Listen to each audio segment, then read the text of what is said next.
So, Iona, thank you so much for joining me today. I'm so pleased that you could come and chat to me about the behavioural elements of e-commerce and how people buy. I couldn't think of anybody better to come and speak to this about. So, thank you so much for joining me.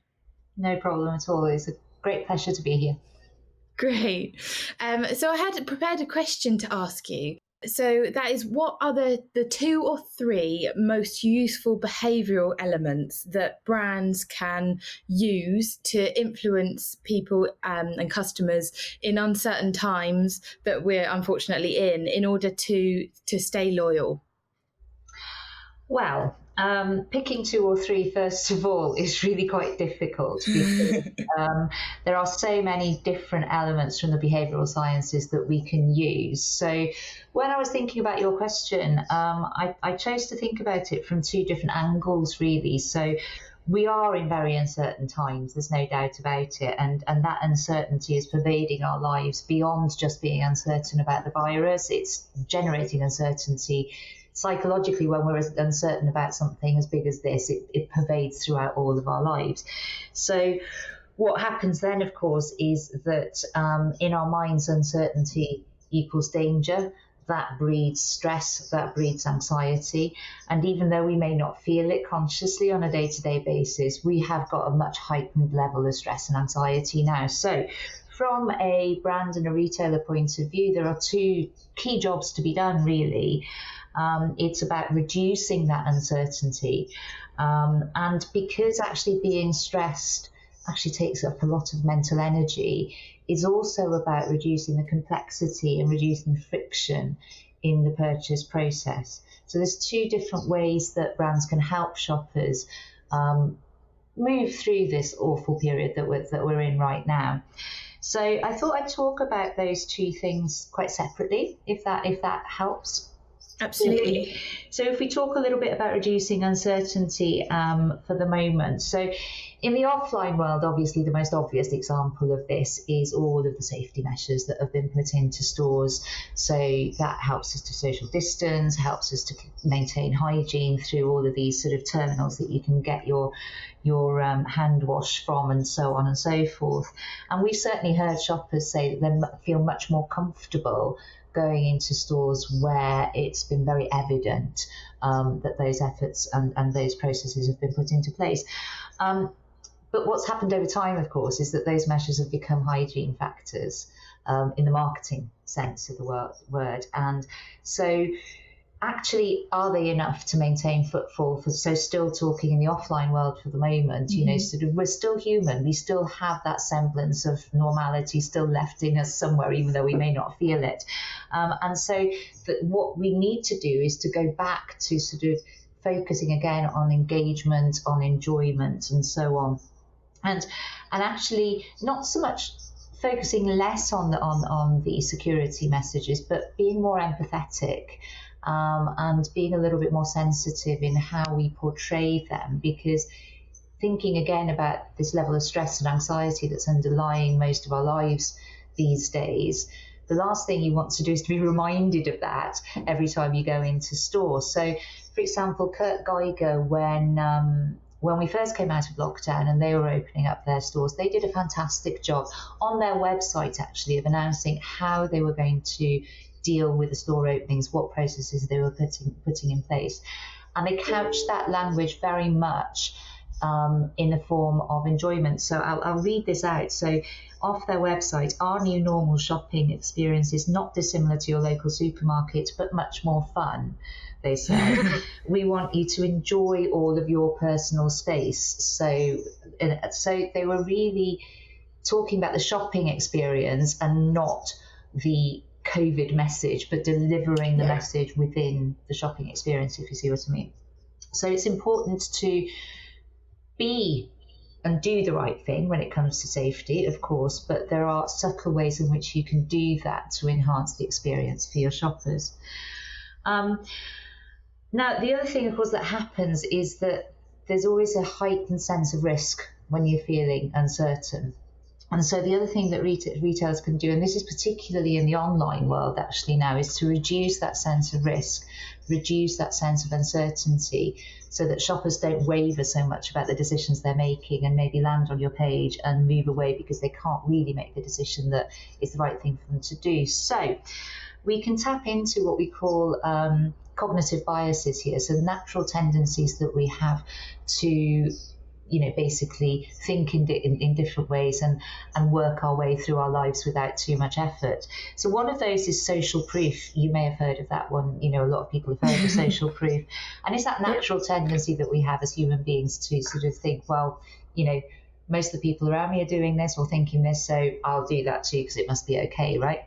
So things like messages you get when you're browsing on a website, and they'll pop up and they'll say 100 people are also looking at this right now, or it might say 46 people bought this jumper in the last hour. Those are great examples of social proof, and it reduces and alleviates that uncertainty that wavering shoppers might be experiencing, and might well encourage that click of the buy button. And it's even better if that social proof comes from people like us or people like me. So if you can build a community around your brand, using social media as endorsement and so on, that enhances the power of social proof messaging. And so brands like Gymshark do this extremely, extremely well, even down to the fact that if you look at their website, the images that they have of all of these fit people that are doing the exercise that you want to or aspire to or are doing and whatever, that's a great example of social proof. And authority bias is another one, and this is because we have a tendency, sometimes irrationally perhaps, to place quite a lot of weight on the opinion of experts, and that's where endorsement comes in. So if you're selling food or ingredients, or you're selling a ready meal, then having Jamie Oliver in the background somewhere is not a bad idea. If you're selling toothpaste, then having somebody in a white coat in the background that looks like a dentist isn't a bad idea. So, and all of these things obviously can easily be achieved in the online and the offline world. The other thing I mentioned was also, because of this stress and anxiety that we're experiencing, that takes up an awful lot of mental energy. We may not notice it. We might notice it in the form of just feeling a little bit more tired, a little bit more, sort of when you're just feeling stressed, but you don't fatigue. kind of, yeah, exactly. It's mental fatigue. And so we've got less mental energy to devote to making decisions around the nicer things in life. So reducing friction in the process, in the purchase journey, is also an extremely important thing to do, always, but particularly at this time.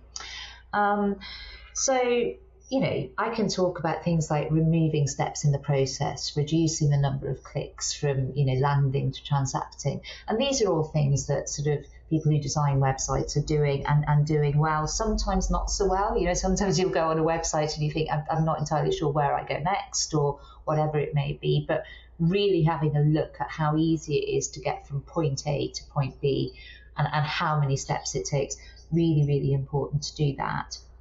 And of course, Amazon is a world champion at that.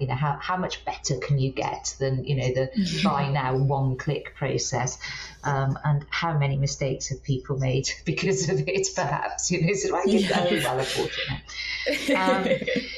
The other thing, though, about reducing friction is about the way that your website, or in the offline world, your displays work, how they are presented. And there's two aspects to this. So it's the visual presentation, but also the organization as well.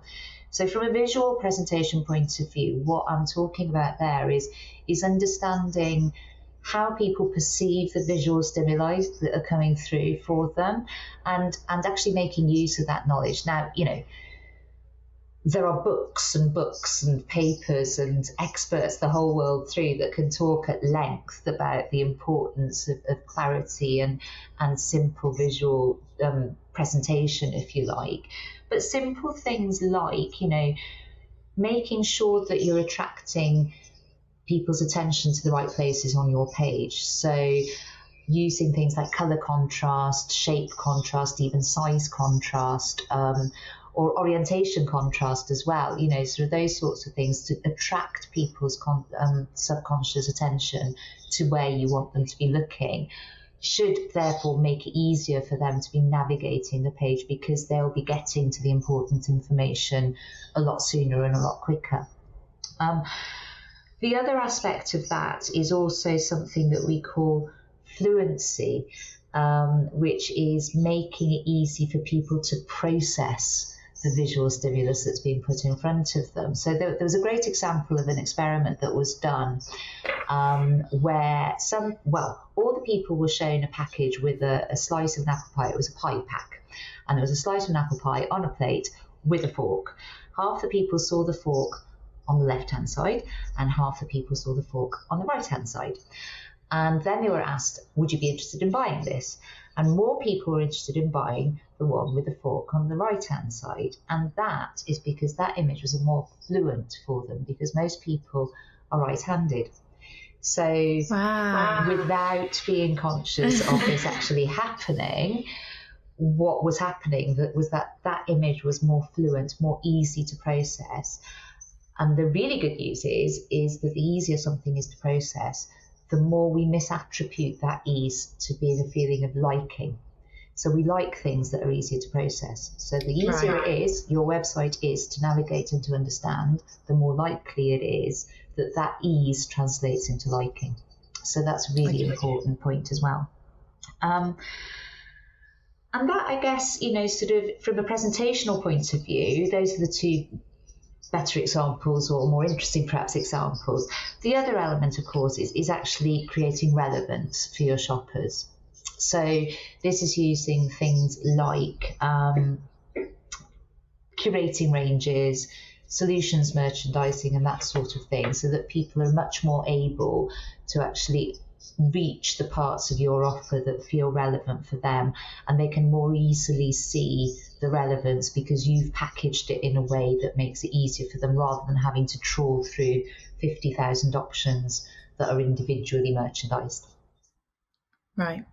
Making everything as easy as possible. I think it's kind of as you mentioned at the beginning, Iona, you know, you said actually there's so many different examples to go down. I mean, that's a very broad question about just identifying 2 or 3 kind of tips. But you seem to have done a really, really good job of answering a difficult question. And yeah, it seems a lot of it does come back to simplicity and ease, and, you know, like you said, kind of even reducing risk, and there's these emotions that come with that are, you know, complex. But if we kind of bring it back down and focus on some of these key things that you've said, like, you know, social proof and making it as easy as possible, reducing the mental energy and things that it takes, is actually some really strong themes in there, and it kind of comes back to bringing it back to basics, like you've mentioned, kind of website design and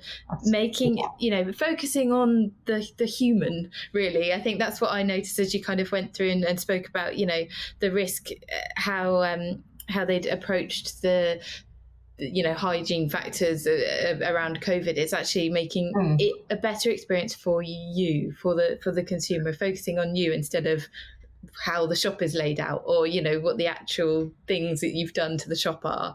So yeah, very, very kind of human, but a lot of kind of different elements that can affect the want for the ease for buying, as we face uncertain times. So absolutely.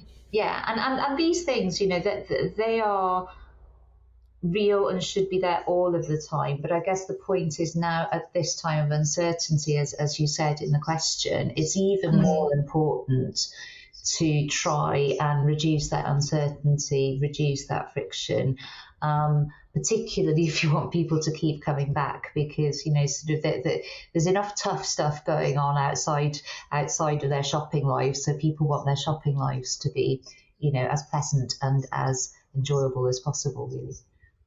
Absolutely. And you mentioned Amazon being like the prime example. I think it's about ease, isn't it? If you've made it easy for them the first time, they're going to want to come back because it's easy. They've done it before. So it's almost just making sure that you don't do anything to mess that up, or you do everything right to make that experience as good as possible. Yeah, yeah. So it's about process, but it's also about presentation as well, as you said. So easy process, easy presentation. Great. Thank you so much for joining me with some really, really great insights there. Yeah, thank you. No problem.